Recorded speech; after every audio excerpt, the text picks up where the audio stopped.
औज़ु बिल्लाहि मिनश्शैतानिर्रजीम बिस्मिल्लाहिर्रहमानिर्रहीम अस्सलामु अलैकुम व रहमतुल्लाहि व बरकातुहू। मुअज़्ज़ज़ सामीन, मैं आपकी खिदमत में एक दफ़ा फिर हाज़िर हूँ और जैसा कि आपको पता है मैं अपनी वीडियोज़ में बहुत सारे लोगों को पेश करता रहता हूँ। ऐसे लोग जिन्होंने अपनी फ़ील्ड में या कोई अच्छा काम किया होता है या वो अपने फ़ील्ड में एक्सपर्ट होते हैं। इस वक्त जो कि मैं इस्लामिया हाई स्कूल नंबर 2 में टीचर हूँ, आपको पता भी है। तो मेरे साथ एक ऐसे टीचर हैं जिनकी अभी कुछ दिन हुए हैं प्रमोशन हुई है। तो ये हम आपको उनके साथ आपका इंट्रोडक्शन करवाना चाहेंगे। नाम है मतीउल्लाह खान सर। अस्सलाम वालेकुम सर। वालेकुम अस्सलाम। सर क्या हाल चाल है? ठीक ठाक? अल्हम्दुलिल्लाह, अल्लाह का करम है। इंटरव्यू शुरू करने से पहले तो आपको बहुत बहुत मुबारक हो सर।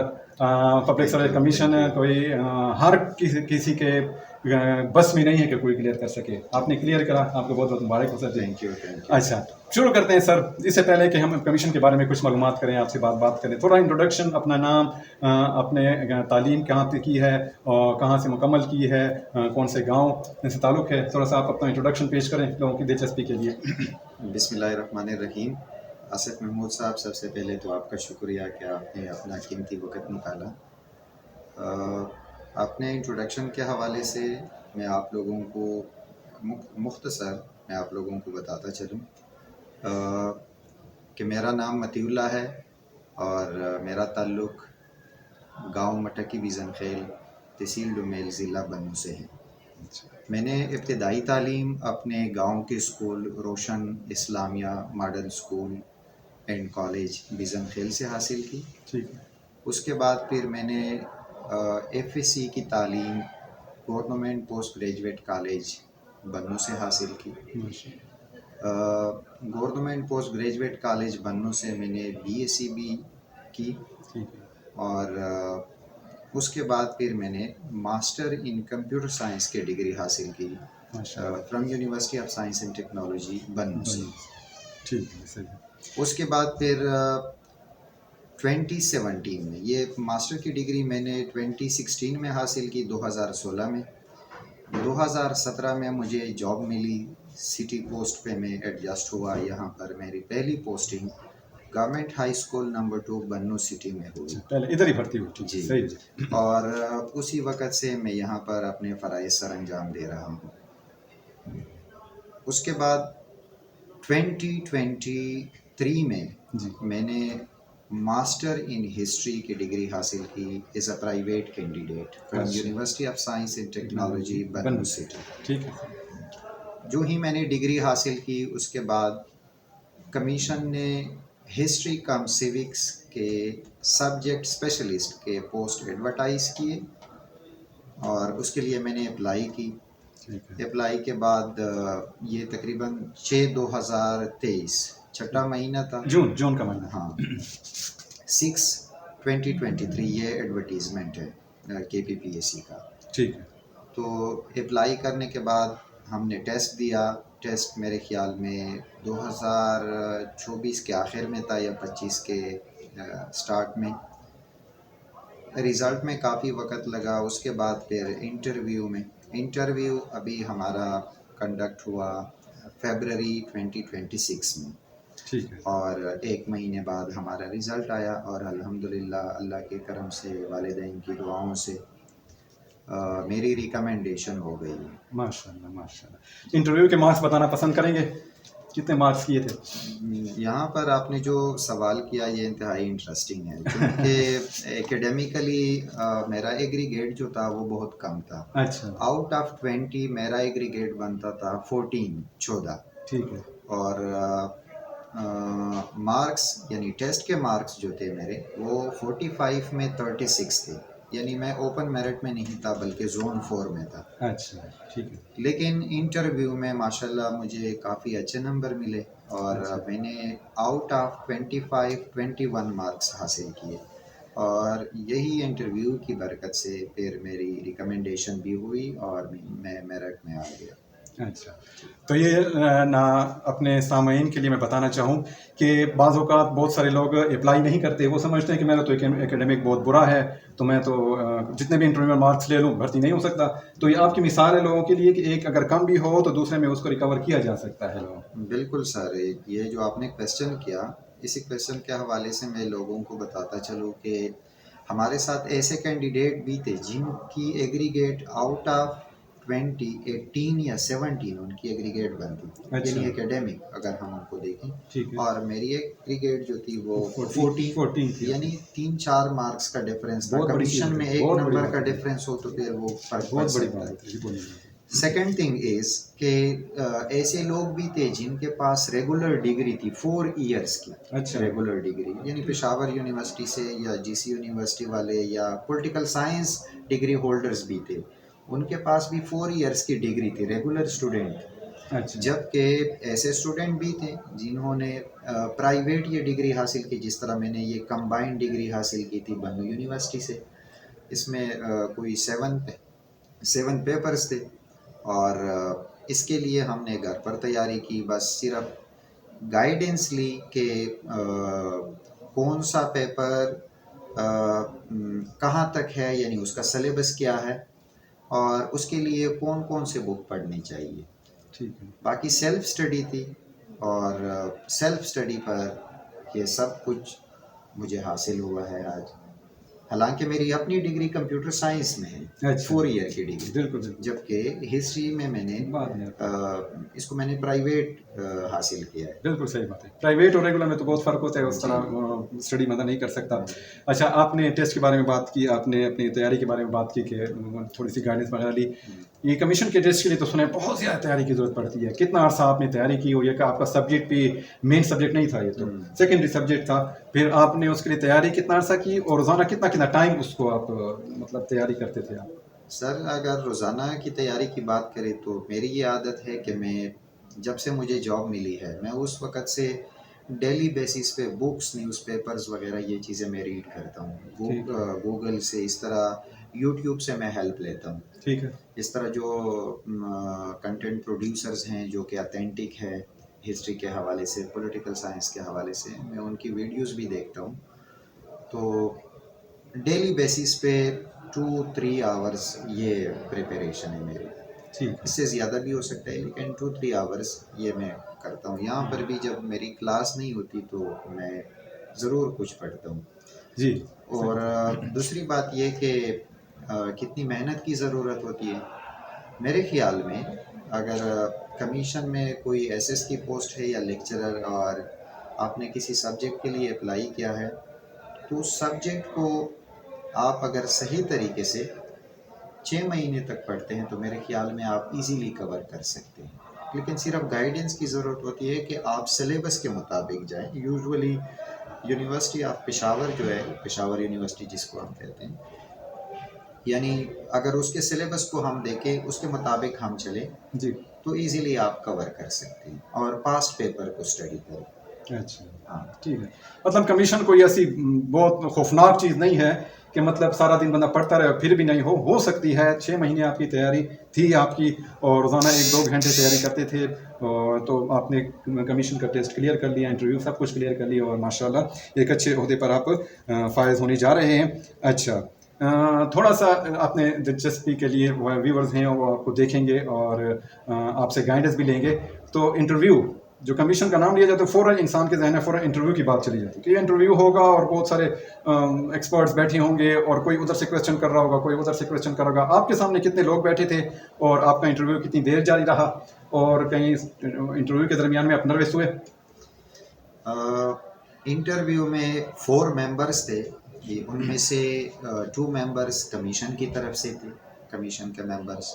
ठीक है। और एक मैडम थी, मेरे ख्याल में वो पेशावर यूनिवर्सिटी से थी या किसी और कॉलेज से, और साथ में एक एजुकेशन डिपार्टमेंट की तरफ से बंदा भी था। ठीक है। इंटरव्यू का मेरा जो ड्यूरेशन था वो ऑलमोस्ट 50 मिनट्स रहा। Oh my God!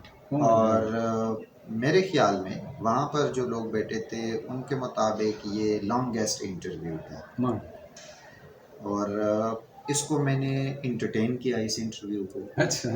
अच्छा, एक बात यहाँ पर मैं लोगों से कहना चाहूँगा, यानी ऐसे लोग जो कि टीचिंग काडर के पोस्ट पे अप्लाई करते हैं, एसएसटी या लेक्चरर या एसएस, कमीशन में अब एक ट्रेंड चल चुका है और वो ट्रेंड है डेमो का। अच्छा। जो ही आप इंटर होते हैं वो आपको इंट्रोडक्शन का कहते हैं। जब आप बैठते हैं इंट्रोडक्शन देते हैं तो इंट्रोडक्शन के बाद वो आपसे कहते हैं कि ये सामने बोर्ड है, मार्कर आप ले लें और अपना डेमो दे दें किसी भी टॉपिक पर। अच्छा। और आपके पास 5 मिनट्स का टाइम होता है, यानी वहाँ पर वो सिर्फ आपको जज करते हैं कि आपके पास टीचिंग स्किल्स हैं या नहीं है, आप कौन सा टीचिंग मेथड अप्लाई कर रहे हैं, आप नर्वस तो नहीं हो रहे, आपका इंटरेक्शन स्टूडेंट के साथ है या नहीं है। यानी आप इमेजिन करेंगे कि ये जो पैनल है ये मेरे स्टूडेंट्स हैं, ये मेरा क्लास है, ठीक है। आप इस तरह इमेजिन करेंगे और उसके मुताबिक आप बिहेव करेंगे। आप स्टूडेंट की तरफ देखते हैं या आप बोर्ड के साथ लगे हैं सिर्फ राइटिंग कर रहे हैं, बोर्ड को आप कैसे मैनेज कर रहे हैं, बोर्ड के अलावा आप किसी और चीज़ की हेल्प ले रहे हैं, मिसाल के तौर पर मैप है या कोई 2 डायमेंशनल 3 डायमेंशनल कोई थिंग है, उसकी हेल्प आप ले रहे हैं। यानी स्टूडेंट को आप सही तरह से समझा रहे हैं या नहीं, स्टूडेंट के साथ आपका इंटरेक्शन कैसा है, क्वेश्चन आंसर आप करते हैं या नहीं करते। और ये सारी चीज़ें आप कैसे करेंगे, एक आप इमेजिन करेंगे कि ये क्लास है मेरी, ये मेरे सामने स्टूडेंट बैठे हैं, उन स्टूडेंट के सामने आप उस लेक्चर को डिलीवर करते हैं और फिर उस दौरान आप स्टूडेंट से सवाल भी पूछते हैं। अच्छा। और फिर आप ये भी इज्यूम करते हैं कि स्टूडेंट ने मुझे आंसर भी दिया, यानी उनको मोटिवेट करने के लिए। ठीक है। ये सारा जो है आर्टिफिशियल सेटअप आप अपने लिए क्रिएट करते हैं। सही। उसके बाद फिर जब आप बैठ जाते हैं, वो आपसे कहते हैं कि बैठ जाएं, वो इंटरव्यू वहाँ से शुरू होता है जहाँ पर आपने वाइंड अप किया है डेमो। अच्छा। फिर डेमो में सबसे पहले उनके क्वेश्चंस होते हैं। अच्छा। मुझसे पहले जो मैडम साहिबा थी, उसने तकरीबन पहले 30 मिनट तक मुसलसल उसने मुझसे सवालात पूछे अच्छा। उसी टॉपिक पर, अच्छा। और उसके रिलेटेड जो आसपास जो एरियाज़ हैं उसमें उन्होंने सवालात किए। और मैडम के जो सवालात थे वो यकीनन बहुत ज़्यादा डिफ़िकल्ट थे। डिफ़िकल्ट इस सेंस में थे कि जब आप आंसर देते थे किसी क्वेश्चन का, तो वो क्रॉस क्वेश्चन करती थी। यानी आप एक आंसर देते थे, आप आंसर पूरा नहीं करते थे तो वो फ़ौरन दूसरा क्वेश्चन वो पूछती थी, इस तरह तीसरा क्वेश्चन, इसी तरह सो फोर्थ वो आगे चली जाती थी। और वो कोशिश करती थी कि आपको अपने मौक़िफ़ पर लेकर आए। ठीक है। लेकिन मुझे एडवांटेज ये हासिल हुआ कि जिस टॉपिक पे मैंने डेमो दी थी वो टॉपिक मैंने सही तरह से प्रिपेयर किया था, और उसके जो आसपास जो एरियाज़ हैं, मेरा डेमो टॉपिक था मेसोपोटामियन सिविलाइजेशंस का। तो मेसोपोटामियन सिविलाइजेशन के जो कंटेम्प्रेरी सिविलाइजेशंस थी, जिस तरह Egyptian civilisation, Indus river civilisation, Chinese civilisation, Greek civilisation, इस तरह गंधारा सिविलाइजेशन, इन सब पर बात हुई। अच्छा। उसके बाद फिर जो सेकंड मेंबर थे, जो कमीशन के मेंबर हैं, आदिल सिद्दीक साहब, फिर उसने सवालात पूछने शुरू किए। और उसमें ये था कि वो हमारे डिस्ट्रिक्ट बन्नू का, बल्कि बन्नू डिवीज़न का वो कमिश्नर रह चुका है। अच्छा। तो बन्नू के हवाले से उसने मुझसे क्वेश्चन किए कि ये बन्नू की क्या हिस्ट्री है। फिर मैंने वो सारी हिस्ट्री बता दी। उसके बाद फिर आगरा पर बात हुई कि आगरा की क्या हिस्ट्री है। ठीक ठीक ठीक। फिर ये आजकल बन्नू में एक डिस्ट्रिक्ट एडमिनिस्ट्रेशन की तरफ से एक एक्टिविटी का आगाज़ हो रहा है जिसको कहते हैं द बन्नू माज़दीगरे। हाँ हाँ हाँ। द बन्नू माज़दीगरे चौक बाज़ार में वो एक स्पेसिफिक एरिया को डेवलप कर रहे हैं और वहाँ पर लोग इस माज़दीगरे को एंजॉय करेंगे। तो इस पर बात हुई। असल में ये जो चीज़ है बन्नू माज़दीगरे, ये हमें ग्रीक से ये चीज़ मिली है, ग्रीक कल्चर से। जी। ग्रीक कल्चर में इसको डायोनिसस कहते हैं। अच्छा। ठीक है, तो इस पर बात हुई। उसके बाद फिर उसने बाकी सवालात किए दूसरे सिविलाइजेशन के हवाले से, इस तरह इंडियन सब कॉन्टिनेंट के हवाले से, पॉलिटिकल साइंस के हवाले से उसने क्वेश्चन किए, क्योंकि सिविक्स का जो पार्ट है ये पॉलिटिकल साइंस के साथ रिलेटेड है। उसके बाद फिर पैनल का जो चेयरमैन था, कमीशन का मेंबर है वो अकबर साहब, उसने चंद सवालात पूछे। उसके बाद फिर आखिर में ये जो हमारे एजुकेशन डिपार्टमेंट से जो बंदा आया था उसने सवालात पूछे एसे लॉ के हवाले से कि एक ट्रेडिशनल टीचिंग है, एक एसे लॉ टीचिंग है, इसमें डिफरेंस क्या है।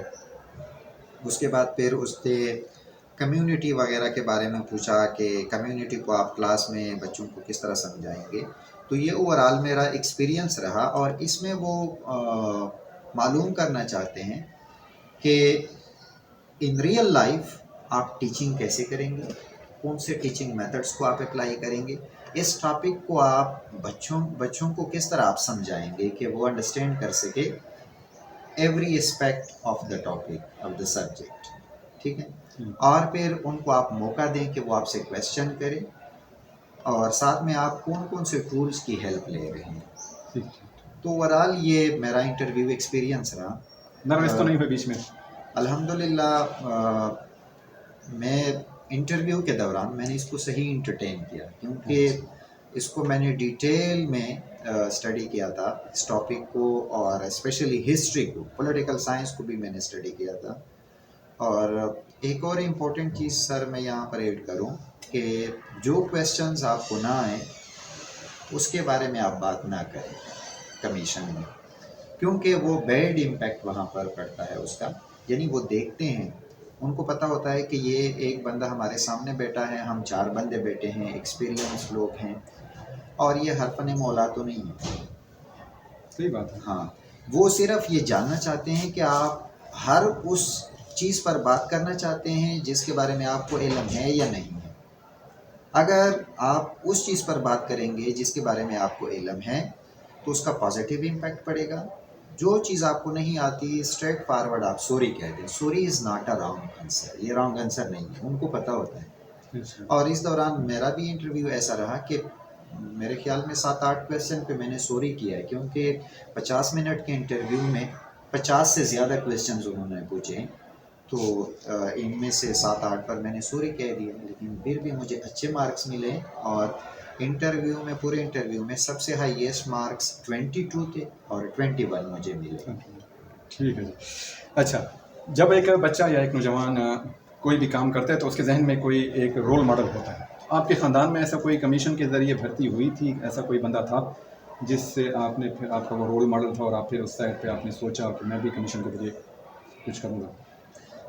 Interesting question है sir. I am the first person in my family and my extended family who got university education। मैं वो पहला शख्स हूँ जिसने यूनिवर्सिटी की तालीम हासिल की अपने कबीले में, और फिर मैं वो पहला शख्स हूँ जिसको 15 स्केल में गवर्नमेंट की जॉब मिली। उसके बाद फिर अब मुझे कमीशन के ज़रिए ये BPA 17 की जॉब मिली है। अच्छा।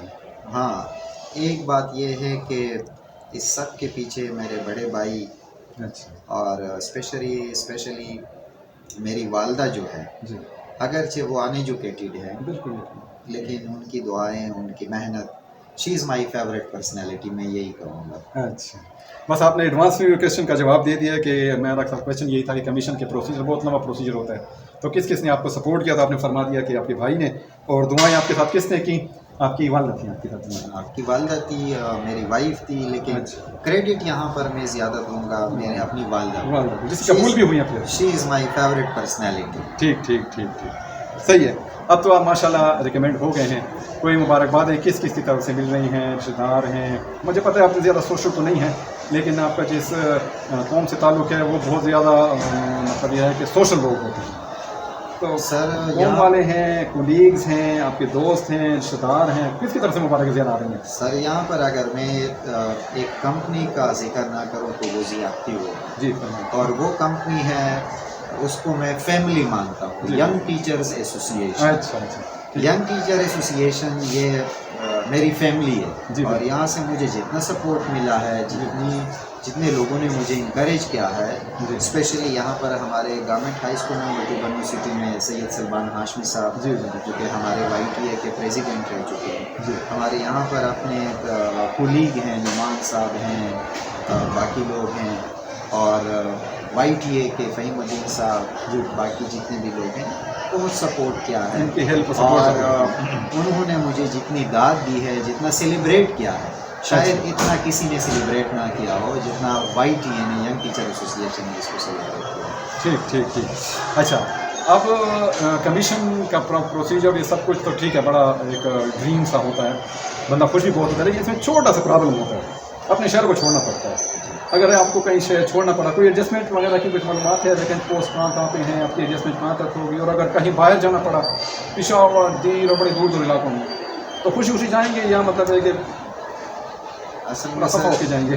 सर बात ये है ना कि इल्म हासिल करने के लिए, आगे बढ़ने के लिए, ग्रोथ के लिए आपको जाना पड़ेगा। ठीक। और जब आप दूर जाएंगे तो आप और भी सीखेंगे। ये तो यहाँ पर हमारा बनने का कल्चर है, यहाँ पर स्कूल से, इस कल्चर से मैंने बहुत कुछ सीखा है। अच्छा। लेकिन हम बाहर निकलेंगे, वैसे भी हम हिस्टोरियन का काम यही है कि हिस्ट्री के जो स्टूडेंट्स होते हैं, मैं हिस्ट्री का स्टूडेंट हूँ, अच्छा। अपने आप को हिस्टोरियन नहीं कहता, अच्छा। स्टूडेंट हूँ। ठीक है। तो मेरे ख्याल में मुझे चाहिए कि मैं डाइवर्स रीजन्स को, कल्चर्स को एक्सप्लोर करूँ और भी इंफॉर्मेशन हासिल करूँ। और अगर मुझे मौका मिले बाहर के इलाकों में तो मैं खुशी खुशी सर्व करूँगा। ठीक है, सही। आखिरी 2 क्वेश्चन, आपने हमें कीमती टाइम का बहुत बहुत शुक्रिया। अच्छा, यकीनी बात है आपने इंटरव्यू में बहुत तफसील से बताया और प्रोसीजर भी समझा दिया। लोग वीडियोस वगैरह देखते हैं, आपकी वीडियो भी देखेंगे तो उससे बहुत हेल्प उनको मिल सकती है।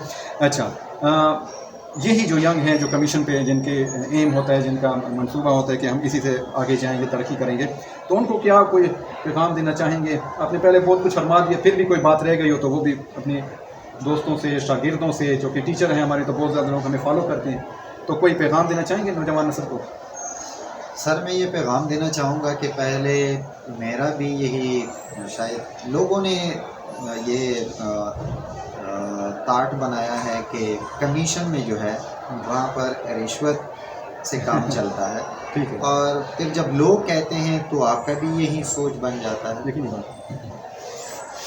मैं भी पहले इसी तरह सोचता था, लेकिन मुझे कई दफ़ा कमीशन में मैंने कई इंटरव्यू दिए हैं और उसमें बात ये थी कि या तो मेरे रिटन में स्कोर कम होता था और या फिर मुझे इंटरव्यू में कम मार्क्स मिलते थे। अब बात यहाँ पर ये है कि आप रिटन में अच्छे नंबर लें, फिर इंटरव्यू के लिए सही तरह प्रिपरेशन करें, तो मेरे ख्याल में आपके रास्ते में कोई हर्डल नहीं है।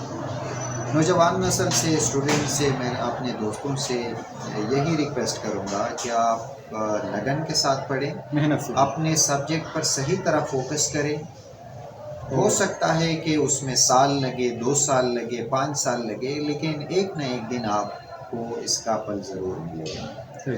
हाँ, जैसे सर ने फरमाया, मेहनत, लगन, और एक बात उन्होंने शुरू में कही कि मेरी भी सोच गलत थी, तो नेगेटिव थिंकिंग के ज़रिए बहुत सारी चीज़ों को ना छोड़ें, अप्लाई करें, पॉजिटिव रहें। तो जिस तरह सर हो सकते हैं, ये कोई ऐसे कोई अमीर कबीर फैमिली से ताल्लुक़ नहीं रखते, मिडिल क्लास हम फैमिली है इनकी, तो अगर ये हो सकते हैं तो आप क्यों नहीं हो सकते? लास्ट क्वेश्चन सर, माशाल्लाह आप शादीशुदा भी हैं।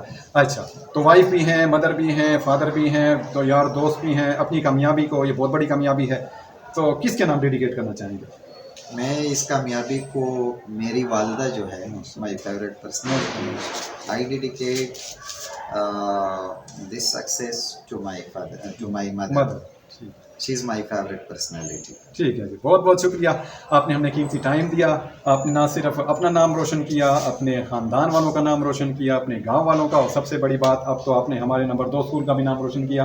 हम आपको फ्यूचर के लिए, अच्छा ये आपके पास क्वेश्चन बस वाइंड अप करते हैं, यहाँ पे हम समझें कि फुल स्टॉप लगी, हम टीचर हैं बड़े स्लो, जहाँ जॉब मिल जाती है तो बस बैठ जाते हैं फिर उसी जगह पे, तो हम समझे आप भी बैठ जाएंगे या आगे फिर Majeed it is just the beginning of your? मेरी नज़र में लर्निंग जो है ये लाइफ लॉन्ग प्रोसेस है। अच्छा, और एक इंसान को लर्निंग करनी चाहिए टिल डेथ, ठीक। क्योंकि जो लर्न नहीं करते वो स्टैटिक होते हैं, और स्टैटिक जो है वो नॉन लिविंग थिंग्स होते हैं। अच्छा, और मेरे ख्याल में लिविंग थिंग्स को बढ़ना चाहिए, ग्रोथ उनके लिए ज़रूरी है।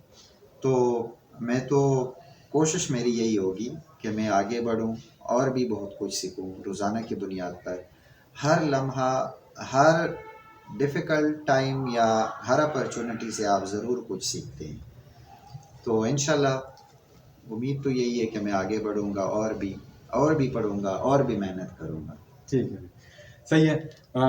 अभी मैं इंटरव्यू का वाइंड अप करने से पहले एक छोटी सी बात, शायद सर को ना पता हो और कुछ व्यूवर्स को ना पता हो, कुछ अर्सा पहले भी एक प्रमोशंस हुई थी, तो मैंने कुछ इंटरव्यूज़ वगैरह लिए थे, तो उसमें कुछ 2 टीचर आए थे, एहसान साहब थे और अनवर सलीम साहब थे, तो मैंने उनको कहा था कि मतलब ये नंबर 2 स्कूल के में क्यों लोग आएँ। तो उन्होंने एक नाम लिया था कि एक तो यहाँ का स्टाफ बहुत अच्छा है। फिर मैंने कहा स्टाफ अच्छा है तो कौन सा स्टाफ अच्छा है? उन्होंने 2-3 नाम लिए थे, उनमें सबसे सर-ए-फ़हरिस्त सर का नाम लिया था, क्योंकि यहाँ पे मतिउल्लाह साहब हैं, तो इस वजह से भी नंबर 2 स्कूल में आएँ। सर हमारी दुआएँ हैं आपके लिए, फ्यूचर में आप और तरक्की करें और हमें भी याद रखें। Thank you. इंशाल्लाह फिर जब मौका मिला फिर आपसे मुलाकात होगी।